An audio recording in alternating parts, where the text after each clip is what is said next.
I know. Hello. I thought I need to have a spoon, right, and to knock on a glass. Thank you, everybody, for joining today. It's really lovely to see so many people here, and for joining my first Chelmsford Policy Board meeting. So, please do bear with me. I've got some announcements before the meeting starts. You'll, I'm sure, be very familiar with these. So there's emergency evacuation procedures. In the case of a fire, a bell will ring continuously. If this occurs, please leave the building immediately. Following the green fire exit signs out to the assembly point, which is by the War Memorial on Duke Street.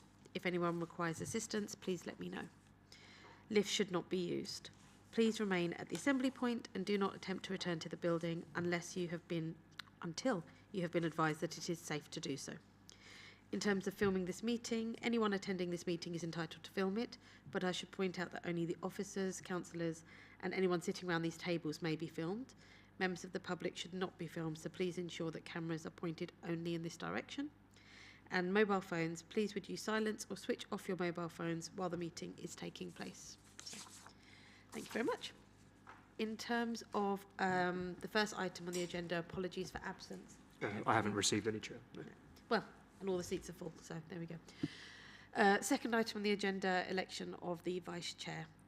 So I would like to nominate Andrew Soshin for the position of Vice Chair. Could I ask for a second? Seconded? Thank you. Are there any other nominations for a Vice Chair that would like to be considered? Okay, that will make it easier when I say who's in agreement. All in agreement? Yep, fabulous. Anybody against? Fantastic. Okay, so if we could include that on the minutes, please. You'll have had the chance to see the agenda in advance, so could you please let me know if there are any declarations of interest that you would like to declare at this point? Oh, fabulous. We are flying through this agenda because there's also no members of the public with questions. So, in terms of the minutes, I wasn't here at the last meeting, but are there any challenges to the minutes that have been published with the agenda? I reckon 10 minutes of this meeting might be our target. Fabulous. Could we note that the minutes are accepted as being accurate? And as I said, we don't have any members of the public currently here in attendance, and I don't believe we've received any prior questions from the public.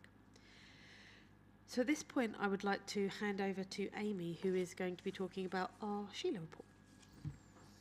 Hiya, thank you, Madam Chair. My name is Amy Stock. I am Senior Housing Enabler Officer, and today I've been responsible for maintaining and updating the Strategic Housing and Employment Land Availability Assessment, otherwise known as the Sheila. The purpose of this item is just to inform the board about the updated Sheila report that covers the assessment that's taken place across 2022 and 2023. You will note that a green sheet has been produced for this item, and I will cover the content at the end of this presentation as it will make a bit more sense with the context behind it.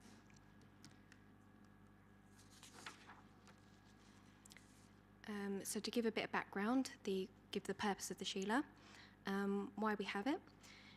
The NPPF sets out that local authorities are required to undertake land availability assessments to establish an understanding of what sites within the administrative area may be suitable, available and achievable for development. The Sheila is the assessment that Chelmsford City Council have developed to adhere to this requirement. The assessment forms part of the evidence base that supports the local plan.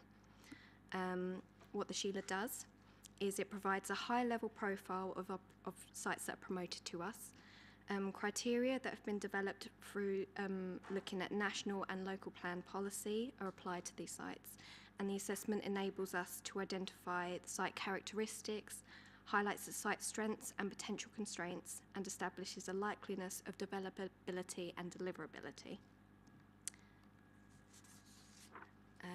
You will see from the report that each site that is assessed has a profile sheet that provides a summary of how the site has performed against each criterion.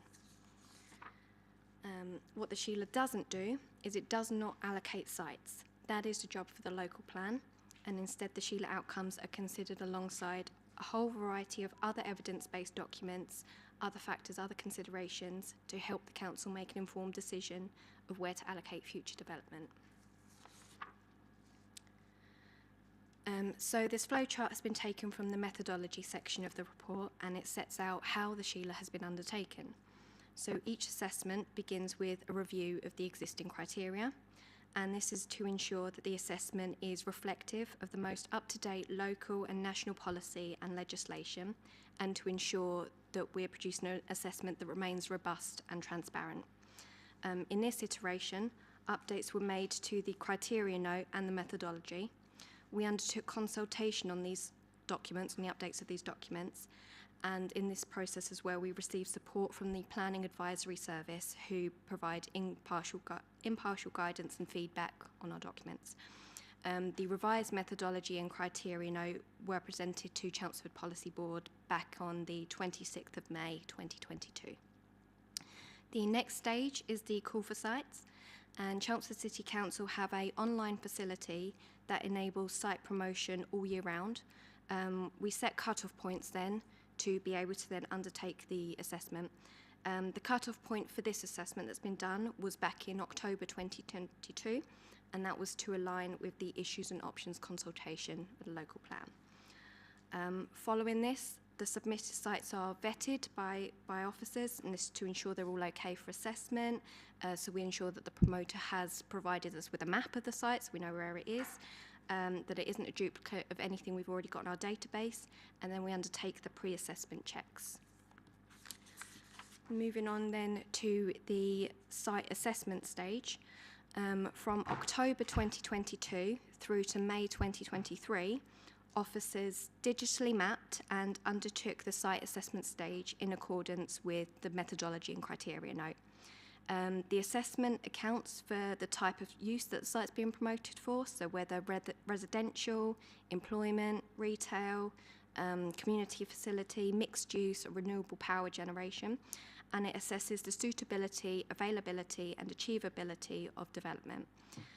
The criteria featured covers a wide range of elements from public transport provision, flood risk, land classification, any legal issues, ownership status, viability, etc. You will see in the report as well that a viability study has been produced, and that sits alongside the criteria note. And the study gauges the economic viability of a number of different development typologies within Chelmsford, and the outcomes of this study guide the achievability element of the assessment. Where necessary, a refinement is undertaken following any updates or feedback that directly relate to submissions received during the assessment process. And then the output of the assessment are the site performance summaries that you see in the report. A total of 375 sites have been assessed through the 2022-2023 assessment, Sheila assessment. As set out in the criteria note, each site has been attributed a RAG rating based on the performance against the criteria as a whole. These ratings are detailed on the performance summary for each site, and you see them on the top row there. The ratings do not determine whether planning permission would be granted on a site, and they do not determine whether a site should be allocated or not. They are there as a gauge of the level of constraints identified on the site. So with red being at one end of the scale, indicating potentially significant, maybe non-mitigable constraints, and green on the other end of the scale, indicating minimal constraints and high prospect of achieving policy compliancy. So to reiterate, the ratings do not carry weight to authorise or prevent allocation or permission of development. So that's to say that if a site has scored green, that doesn't mean it's going to be allocated or that it will receive planning permission.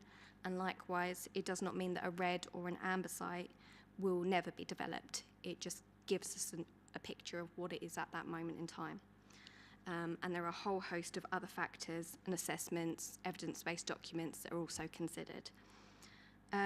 Whilst we do have a visual example on this slide of the performance summary, I just wanted to say that I am working on adding colour to the overall RAG rating bit on that top row to improve the visual aesthetic of the performance summary.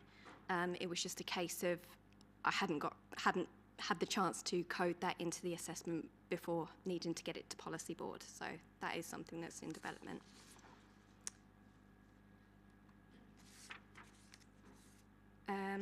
Where all the sites have been digitally plotted, these are viewable through an interactive map which allows viewers to cross-reference against the performance summaries. The map also facilitates searches of Sheila sites. You can zoom to different scales, add, remove layers to show different boundaries, kind of parish boundaries, and to be able to print map extracts. So this replaces what we previously had. We previously had like PDF parish extracts, whereas this is a far more interactive facility now. And following that link on the screen there, and that's also in the report, this image here is the map that you'll see to start. So to summarise, the purpose of this item is to inform the board about the updated Sheila report covering the assessments taken place over 22-23. And to reiterate, the purpose of the Sheila is not to allocate land for future development. It sits as an evidence-based document and is considered alongside other evidence-based material, other factors, other considerations that will help the council make an informed decision of where to allocate future development. The next steps would be to publish a Sheila report on the council's Sheila webpage, and this will include the link to the interactive map with some instruction on how to use it to be able to show the locations of all the sites that have been assessed. So I want to bring up the green sheet now before discussing the recommendations. So it had been identified that one site was given an incorrect classification against one of the criteria. The green sheet includes an amended performance summary sheet for that site and updates the statistics tables accordingly that sit within the Sheila report.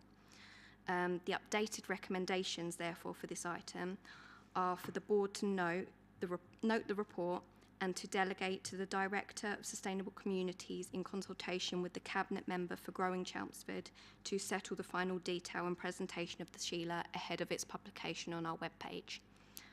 And that's it from me. So, any questions? Oh, sorry. We'll go back to Madam Chair. That's fine. Any questions? Bob? Oh, Councillor Massey, Thank you. sorry. You can call me Bob. Bob. Thank you, Madam Chairman. A couple of things. First of all, it would be really useful if we could have a glossary. 703 pages and no glossary. Some of those acronyms are fairly impenetrable if you're not a planning officer. And in fact, it was only this afternoon that I found on the supplementary page that the word yield means dwellings. And I was mortified on CFS 282. I'm going to be parochial here because that's what I'm employed for. Land north of Southwood and Ferrers, which in the current neighbourhood local plan is allocated for around 1,200 properties, is potential yield of 3,742, and additionally beside it, the other land at Ilgars, giving a total of 4,115. That's 3 times the current volume. And I would also just add, I'm curious about some of the numbers because it says that it's within 800 metres walking distance of all services, and Google Maps suggests 1.1 miles to the local senior school. So just being parochial, just picking those 2 up, the numbers are quite scary. Thank you. Thank you, Councillor Massey. I think it's important not to take some of the numbers too literally. The yield numbers have been, they come out of the viability study. So the viability study just takes the typology of the site and indicates what could come forward if it's like for residential. The allocation in Southwood and Ferrers is far more advanced at its stage in terms of what's going to be delivered on site than what the viability is accounting for, because it's seeing it as a general typology rather than going into the real nitty-gritty detail of what's going to be provided.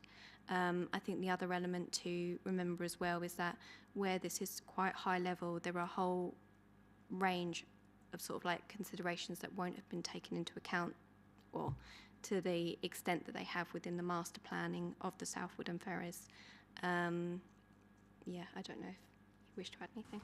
If I could just come back, that's all well and good when our residents see 4,000 properties I can hear the pitchforks being sharpened now.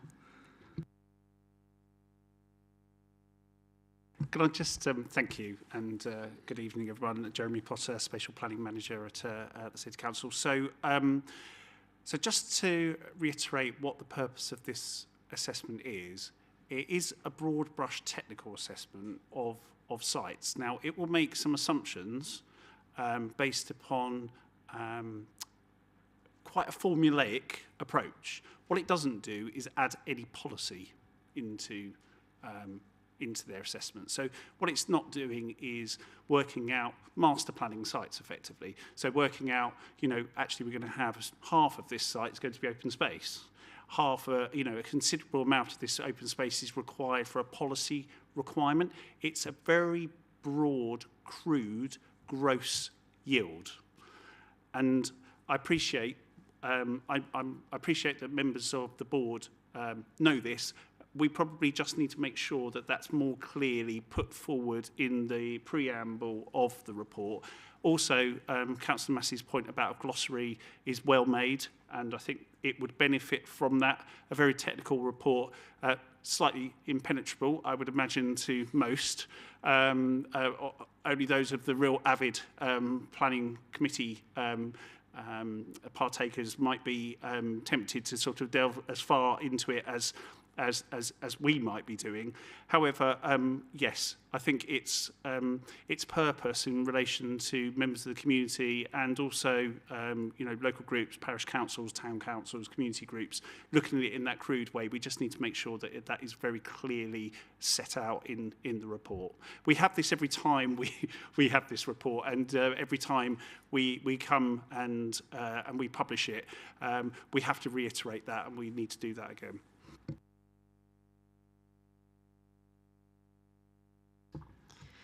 Councillor Sampson. Thanks. How many questions or comments did you get from the general public last time this was published? So first of all, we consult on the methodology, how we're going to do it, because it's a technical report, not a policy report. So what we tend to get is more input from the developers that are promoting their sites, because they want to make sure that their site is shown in the best possible light, as you can imagine, and that it increases its opportunity or its potential to be allocated within our local plan. So I would say at this stage, it's actually mainly developers that are interested in it. What will happen is, and maybe we just need that kind of context at the beginning. This is the kind of long list of sites, all the sites that are being promoted, that we can choose, or the council can choose, to actually allocate in the future. Now, from memory, Amy will tell me how many dwellings is being promoted. It's a significant number. It was kind of approaching 50,000 homes in the past. There's no way we need anywhere near that amount. For example, we have sites that are promoted in the Greenbelt where we've already made pretty clear that we're not going to be allocating sites, and it's against national policy to allocate sites in the Greenbelt. But that doesn't stop people that own bits of land in the Greenbelt promoting their sites, because that's what they're going to do, isn't it? So I think what will be the real challenge and the real measure of this is when we get onto the local plan stage and we choose a selection of those sites to actually fulfil our housing requirement. That's when mainly the public and the community really start getting interested in that consultation. And that will be coming for the board at the early part of next year.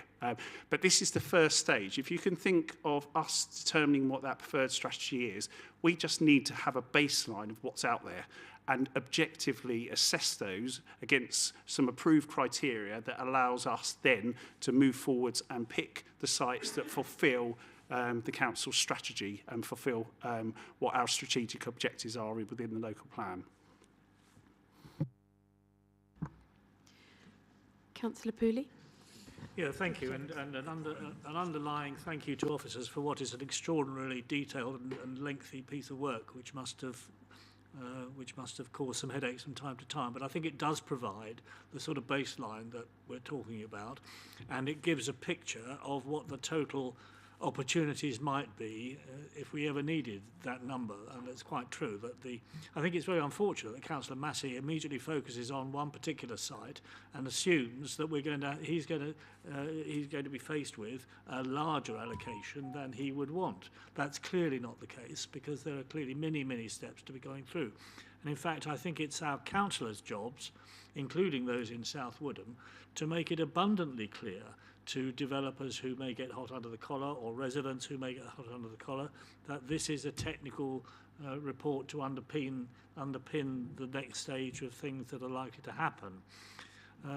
So I think that that's understood. I mean, it came up in large letters in slide 1 here, but again, it's unfortunate there will be a tendency for everybody to leap to the conclusion that this is more important for individual sites than it is.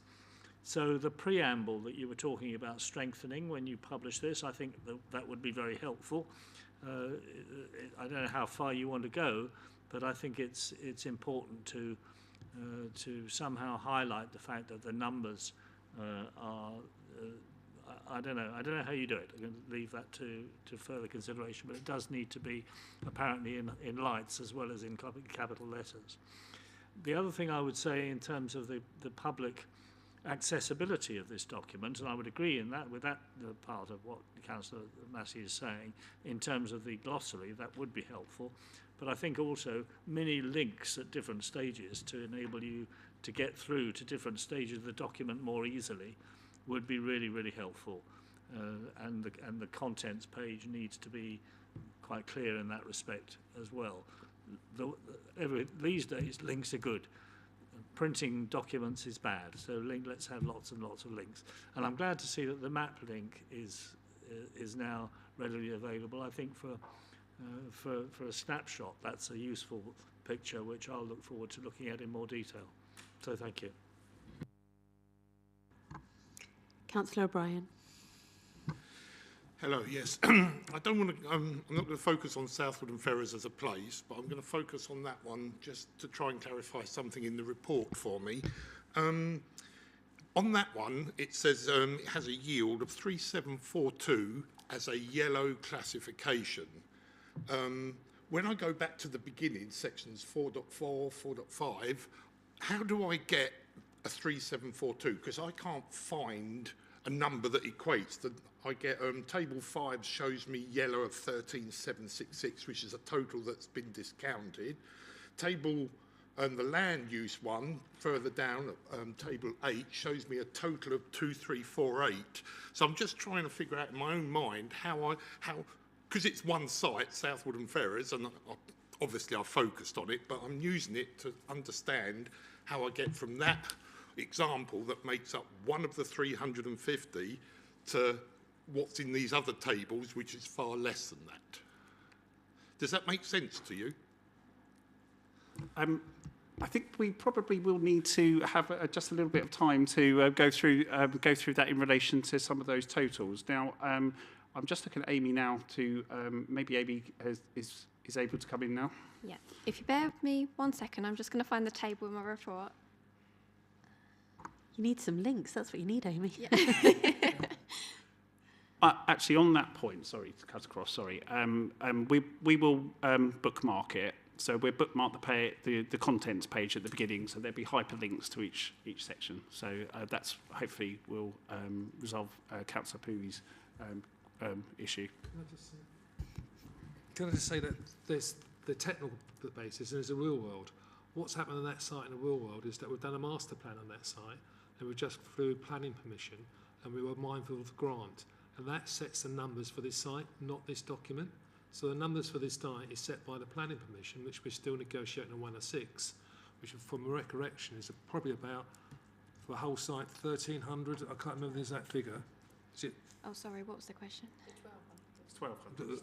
1,200. Now, that site is a low density development scheme. It could be done in another scenario to get a greater number of them on that site. What's controlled the density on that site was the objective for more green space, connections to Southwood and Ferris, and the limitations of capacity on the road network. So without improving the capacity on the road network, we're not going to go beyond much bigger than where we are at the moment. But as a site, it doubtlessly has got more potential, but through the master plan and the permission we've approved, we've gone for a lower density scheme with a lot of open space, and that's what sets the actual limits and housing in the real world. This is a technical document which just provides you that if we're going to allocate sites, these are the potential figures you put on these sites, but it's for the local planning permission to actually fresh that out. And in most cases, it will be considerably lower than what is here. So in relation, through you, Chair, in relation to the query, I think we're probably, what might be better is for us to respond to you in writing and actually set that out properly to you, rather than trying to do the maths on the hoof here. And we can just, provide you with that in a written response, if that's okay with yourself and with Chair. Yes, that's fine. As I say, I'm questioning that technical document to try and understand it. I'm not talking about the real world here. If you're able just to provide us with exactly the query and the page number of the table, because we're trying to interpret something, rather than just do that on the hoof, that would be better through a written request, if that's okay. Chair, Thank you. it might be helpful if that explanation is more widely available. I think it would suit me to see it as well. Even despite this using a Southwood and Ferrers example, that would be fine to explain in generic terms how that is made, and how there is a table somewhere with all the total numbers on. Thank you. Thank you. I understand that will be circulated to the whole committee for some more light bedtime reading. Sorry, I've got Councillor Whitehead. I'm trying to speak. Okay, thank you very much indeed. I'll ignore the words South Woodham and Ferrers at all costs. But I think, but generally speaking, I mean, we are grading items 0, 1, 2, 3, up until 5 and so on all of them. And the thing that puzzles me slightly is how many 5s there are all over the place. Now, if you look at public transport, as long as it says sites within 400 metres walking distance of one or more services, it scores 5. But that doesn't make any sense whatsoever, does it really? What services? Why do they score 5? They can catch a bus? I mean, where I live, you have a bus, it's every 2 hours. So would that score 5? I don't know. It doesn't look at the depth of railway stations and all the other points that actually are the key things when we come to allocate sites, generally speaking. And ditto with lots of other. I mean, I was looking at Ford End, as it so happened, just for no reason whatsoever. It just turned up. Now, Ford End isn't a place that's massively developed as a public transport site, but it scores 5. Why would it score 5, and why similar sites score 5? Perhaps you can explain that to us. Yeah, I can take that one. So I think there's a limited amount of detail that we could fit onto the site summary forms. As you'll see, the text is already quite tiny, just trying to get it all in. But what I'd suggest is cross-referencing against a criteria note, because that then has explanation that sets out what it is, what the criteria is, how it's been assessed, and what we've used to assess it. With regard to the public transport criteria that you refer to, it's 400 metres walking distance from a service, and the service is either a bus stop, a train station, or a park and ride facility. And I believe that's within the criteria note set out. And we explain that we kind of use our GIS maps then to measure that walking distance from the boundary of the site to the nearest service to establish if that's there. The 400 metres as well is also, that's pulled from our sustainability appraisals. Sustainability appraisal that supports the local plan, and that's what sets out that it's considered sustainable if it is within that distance. That it's that document that set that distance, so that's what we've gone with, and that's how we've then pulled that into the assessment.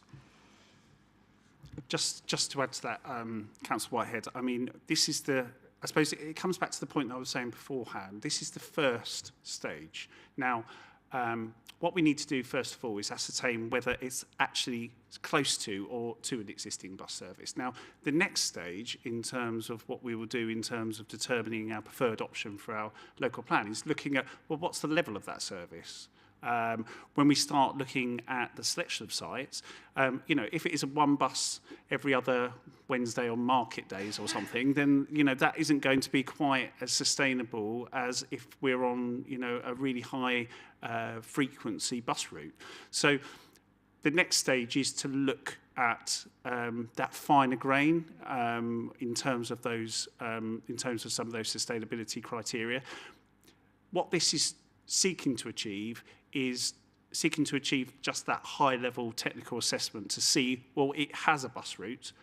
It's worthy of further investigation, rather than saying, we want to go down a level of granularity to say, well, certain sites are going to be better because they've got higher frequency bus routes. That's for the local plan sustainability appraisal to do, not the SHELAR. The SHELAR is the technical assessment of land availability. Yeah, I understand that. We're using a very narrow filter at the start and then making it narrower as it goes on, really. Is that government policy to do it that way? I keep getting bombarded by a certain member of parliament who talks to me all the time about planning matters and so on, really, and clearly doesn't understand any of them, as does lots of other people, it seems to me. You and I have been through 2 local plans together so far, so that I have a vague understanding of what it's all about. But are we constrained, therefore, in the way by what we previously published? Because, if you say, stick to Ford End because it's there, there's no railway station within miles and there are very few buses, why would we want to put it in at an early stage when if somebody comes back and says, great site, you're going to dismiss it for that reason? Aren't we just sort of going out with everything? Why would it score that just on the 400 metres, balking to a bus? So, the point is that I think it comes back to the stage that we were talking before. The RAG rating and the scoring allows some objectivity and comparative assessments between sites. What it doesn't do is necessarily discount. There are certain sites that it discounts for very good reasons, because they're just not developable for some reason. They're in flood zone 3, or there's a legal issue on the land. There are sort of certain things that you just can't develop, so we discount. We're keeping our options open, but what we do need to do, as I say, is that high-level assessment. And I don't think, in answer to your direct question, it shuts any doors on any sites. It allows us to look at the sites in relation to the objectives that are coming through from the local plan. So I would like to assure the board that it's not necessarily closing doors or opening doors on sites in some regards. What it's doing is providing that baseline for us to move forwards and then apply our policy, our objectives about what we want to achieve. So if, for example, our objectives were that we wanted to achieve sites, all sites within certain distances of bus stops, then we've got that. If our policy wasn't to do that, then we can apply a different filter on that criteria. But I think it's just very clear, very important to note that this is that first quite crude assessment, and it is the local plan, the policy, the strategy of the local plan, and the sustainability of the local plan that will determine what sites are actually chosen in the finality.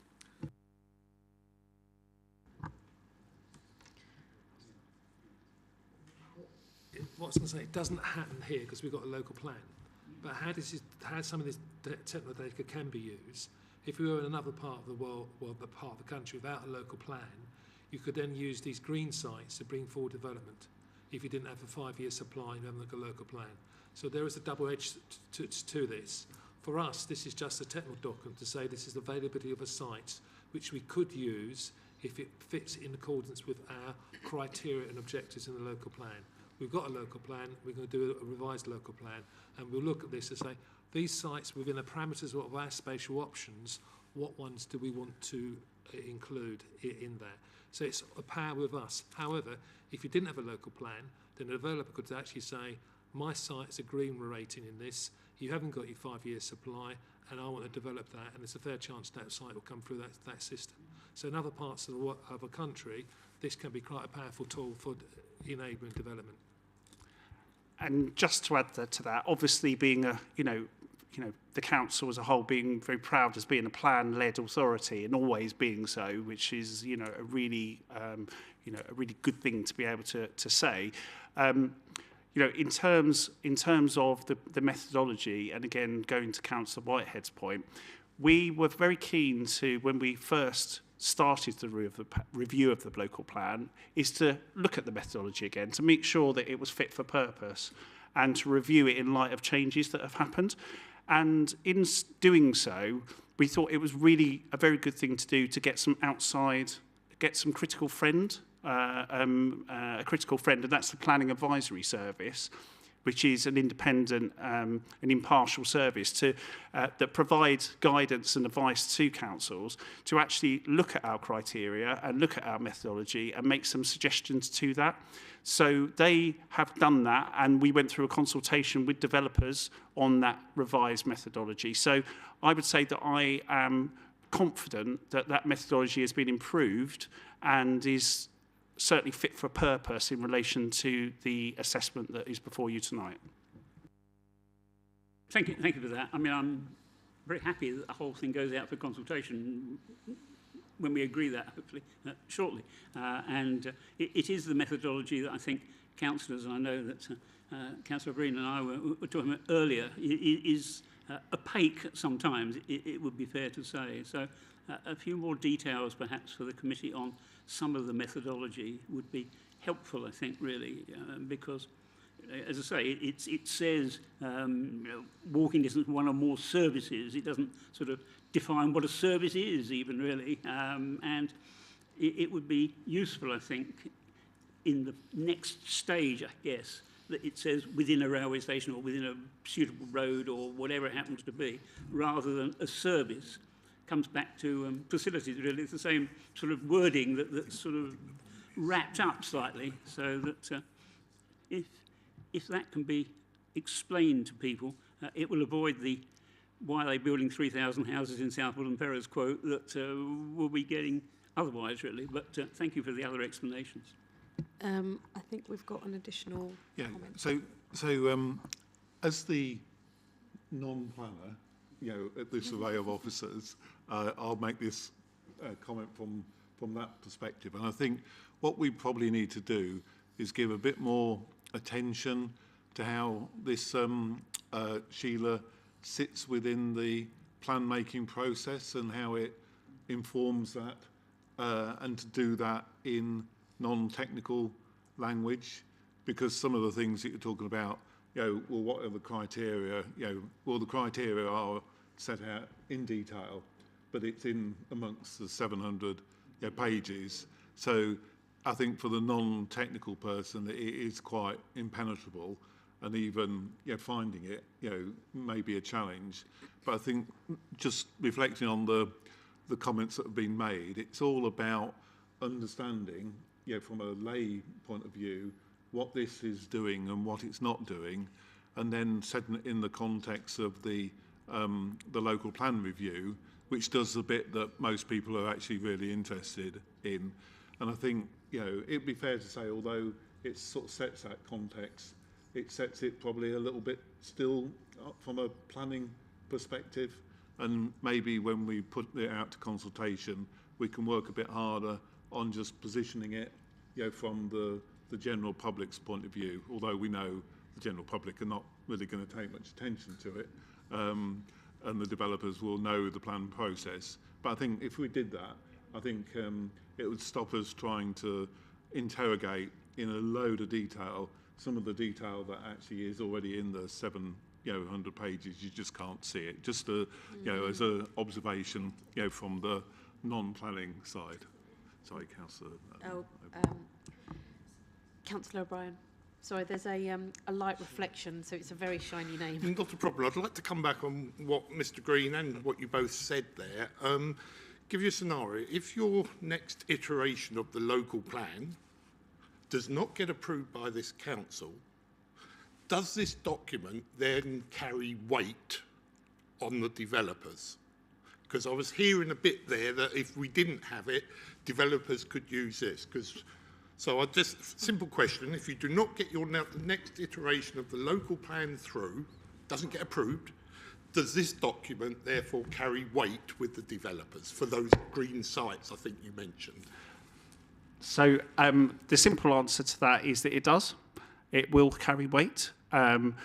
Where this happens for the whole of all councils, if a council doesn't have an up-to-date local plan, and as I say, we've always been in the position where we have had that, but if a council doesn't have an up-to-date local plan, then the policies that are within the out-of-date plan carry much less weight. And where there is land availability assessments, if it can be proved that the council isn't meeting its housing or employment needs, then this document can be a material consideration in the determination of planning applications, yes. But I think what I'd like to bring it back to is the fact that we are doing a local plan, and this is a really important part of the local plan's evidence base. The other thing I just want to make very clear is that this document in itself doesn't go out to consultation. This is a technical document that accompanies the local plan that will be part of the evidence base. So people can comment on the evidence base as they can comment on any of the evidence-based documents. But this isn't a discrete consultation that we're going out, and we never have, because it is a technical assessment. It's not policy. We're not proposing any of these sites at this point in time to be developed. So I think that's just a very important part. In terms of Mr. Nicholson's point and the member's point, I think you're all right in the sense that sometimes we get kind of embroiled in our 700 pages of technical floodplains and looking at mapping. I think what I would suggest is that we can do a very brief non-technical summary that just puts it in context in terms of what we're using it for and use language that everyone can understand. So that's what I'd suggest. Thank you for that. Are there any other questions? Councillor Pooley? Yeah, sorry, yes, I think that was a helpful thing, because what we want to avoid is having any documents in the evidence base or anywhere else which somehow give wrong hope value to some sites in the eyes of something, or indeed quite the reverse, that somehow rule out some sites in the eyes of some people that we might want at some stage to say this is better than that or worse than that. And so the methodology of arriving at Ford End as being yellow or whatever it is really quite important. And coming back to links, without having all of the methodology spelt out in tremendous, if you had somewhere in there, the methodology can be examined in further detail by clicking that, I think that might satisfy the geeks among us.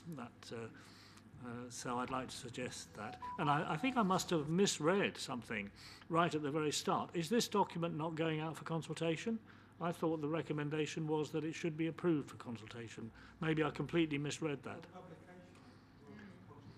Okay, so for publication is even more direct. I mean, it's out there as soon as it's published. So we're not inviting people to come back and say, well, question different parts of it. We're saying this is it. And so we're either inviting through hell or high water anything that anybody chooses to throw back at us.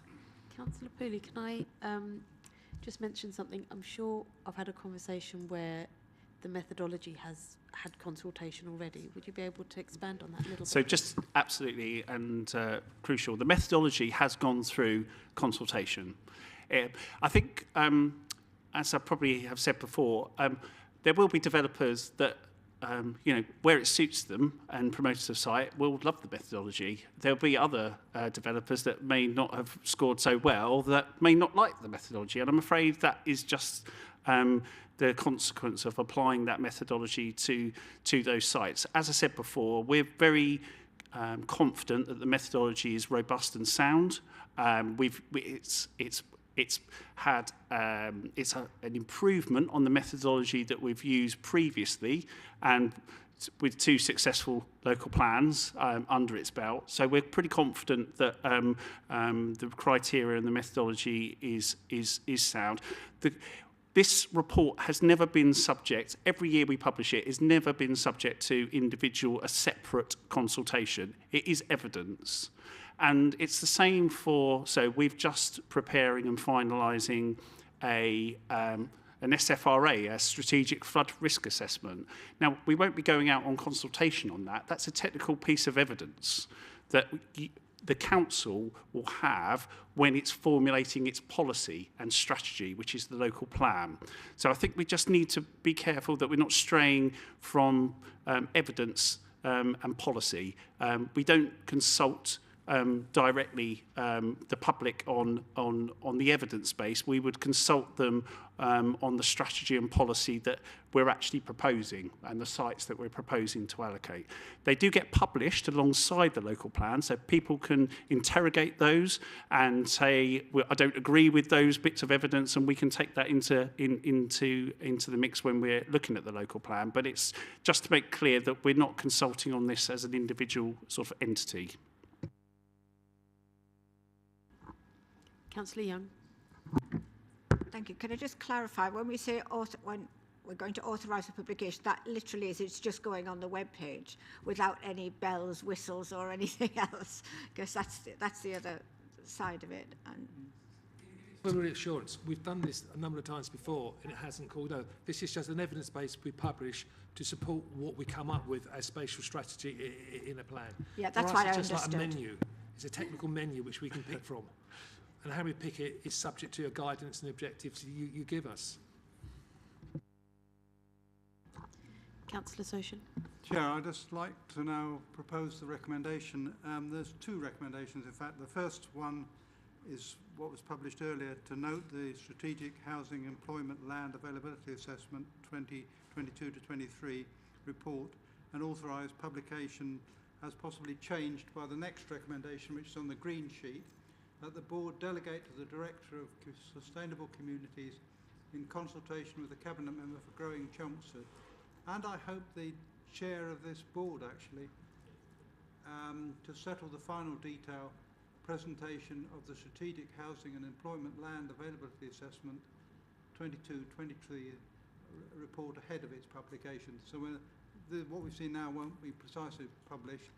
It will be reflecting all the stuff that we've talked about in the meeting earlier. So that's my proposal, and I hope there's a second. Are we in agreement? Yeah.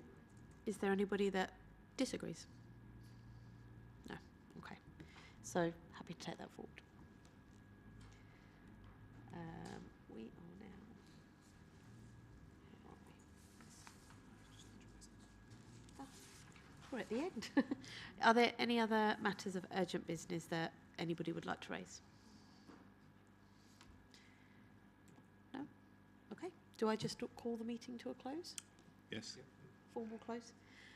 We recognise that the agenda is, well, we've had one item on the agenda